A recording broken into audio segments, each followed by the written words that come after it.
Alright guys, I just wanted to share with you my trading room as it is now.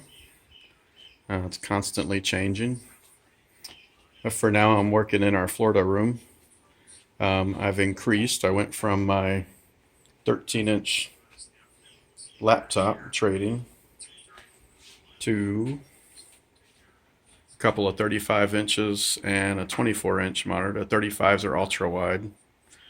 I did opt for the desk that goes up and down as my back does hurt.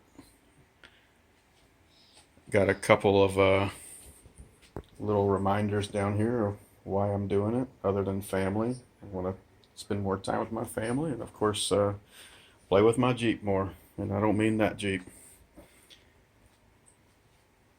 So this is what I have. This is my Stream Deck. I know a lot of people are interested in the Stream Deck. I do absolutely love it. Let me get a better picture of it if I can here.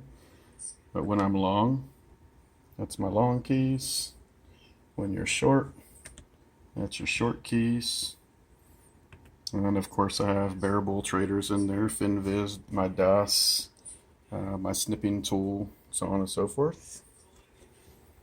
And I got a nice view. So when I'm bored, or I just need a little zen out a little bit, I got a little something to look at.